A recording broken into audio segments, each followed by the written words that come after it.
People talk about getting away to the countryside for some peace and quiet. Puzzles me a bit. Here's the countryside. Just quiet, there's something up. It's not a quiet place, it's just a different sort of noise, I suppose. A different level of noise if you normally live under the flight path to Heathrow or something. But there's birds going there now, and there were crows over there just now where I fed the cows. And there's stuff going on all the time. You can hear the dogs, you can hear birds singing now in those trees over there.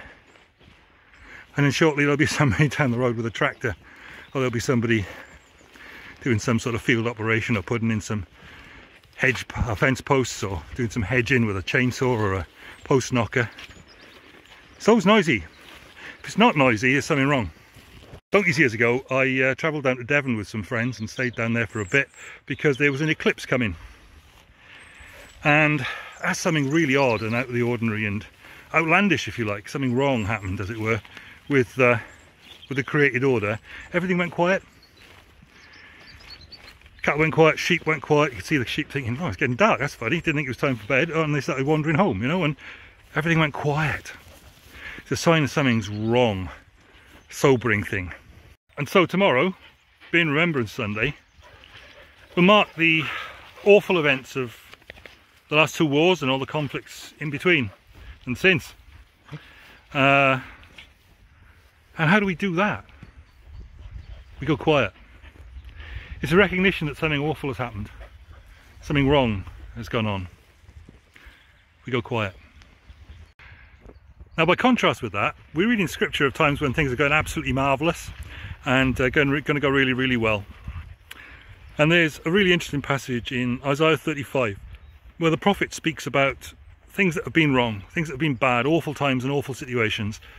Actually, God stepping in and putting things right in a decisive and a lasting way. Of those days when God will come and bring restoration to a chaotic situation. Isaiah writes, "The desert and the parched land will be glad. The wilderness will rejoice and blossom." You don't rejoice quietly. The wilderness will rejoice and blossom. Like the crocus, it will burst into bloom. It will rejoice greatly and shout for joy. The wilderness will, when God comes. Now, this Remembrance Day, we will very rightly and properly go quiet and remember those who are not very glad today. Maybe those who've lost people in various conflicts, and the Afghan theatre is still a live issue. Maybe we'll think of those who lost loved ones long before that.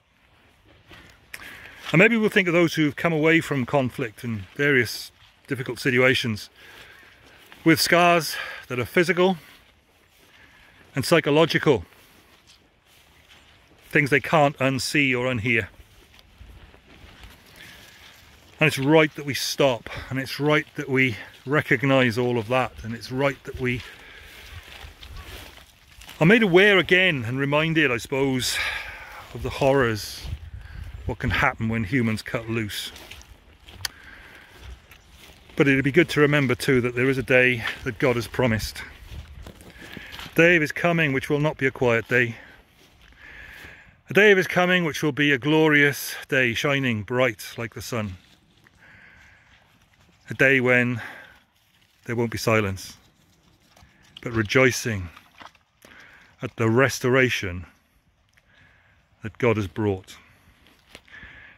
And what we call faith lives trusting on his coming to end the sorrow and the sighing and the pain and the death, and bring joy that the desert, this spiritual desert, this emotional desert that we walk through, will sing, rejoice, shout for joy.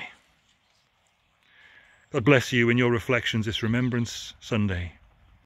And God give us confidence in his promise in the midst of our wilderness wanderings, these days through which we might be living, that he comes to bring rejoicing and to bring a day of restoration. May the Lord bless you in your reflections this Remembrance Sunday. and to his name be all the glory.